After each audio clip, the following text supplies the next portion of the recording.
আচ্ছা, তোমরা কে কে আছো বলো তো যাদের ব্ল্যাক কালার পছন্দ? আমার মনে হয় এমন কোনো মানুষ নেই যার কালো রঙটা পছন্দের না। আমার কিন্তু ভীষণ পছন্দের রঙ কালো, তাই সেই রকমই একটা আউটফিট আজকে পরে নিয়েছিলাম নবমীর রাতের এই লুকটা করব বলে।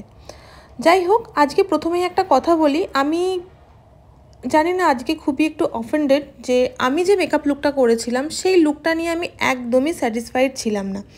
আমি এর আগেও দুটো লুক তোমাদের সাথে শেয়ার করেছি যেখানে তোমরা অনেক ভালোবাসা দিয়েছো, বাট এই লুকটা পার্টিকুলারলি করার পর না আমার মনে হয়েছে কোথাও গিয়ে আমি একটা ভুল লুক ক্রিয়েট করে ফেললাম, যেটা আমার সাথে একদমই যাচ্ছিল না। আর আমি এখানে আজকে যে সমস্ত প্রোডাক্টগুলো ইউজ করেছি সমস্ত প্রোডাক্টই কিন্তু প্রিমিয়াম প্রোডাক্ট, কোনোটাই অ্যাফোর্ডেবলের মধ্যে ছিলই না। প্রোডাক্ট ডিটেলসগুলো দেওয়ার একটাই কারণ যাতে তোমরাও একটু প্রোডাক্ট নলেজ পাও আর তোমাদেরও প্রোডাক্ট বুঝতে অসুবিধা হয়। এই মেকআপ লুক বা এই ধরনের যদি লুক তোমরা করতে চাও একটু প্রিমিয়াম কোয়ালিটির, তাহলে ফিনিশিংটা তার কীরকম আসে। তো মেকআপ নিয়ে যাই হোক, আসল যে প্রবলেমটা আমার হয়েছিল সেদিন, যেটা হয়েছিল আমার হেয়ার নিয়ে।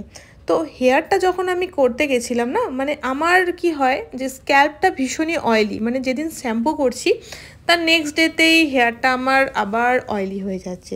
তো সেখানে আমি ভেবেছিলাম যে একটা স্লিক বান টাইপের কিছু করব, তো সেই রকমই আমি কিছু করেছিলাম। বাট আমার কোথাও গিয়ে লাস্টে মনে হয়েছে যে আমার ফেস অ্যাকর্ডিংলি মানে এই লুকটা আমার সাথে যায়নি। জানি না, লুকটা দেখে আমিও খুব একটা হ্যাপি নই মানে কমপ্লিট হওয়ার পর। তোমরা জানিও তো এই লুকটা কেমন লাগলো, যদি ভালো লাগে জানিও, খারাপ লাগলেও জানিও। তোমরা বললে আমি তাহলে বুঝতে পারবো যে এই লুকটা আদৌ কি আমার সাথে গেছে। যাই হোক, যদি ভিডিওটা ভালো লাগে অবশ্যই জানিও, আমাকে কেমন লাগছে সেটা জানাতে কিন্তু ভুলো না।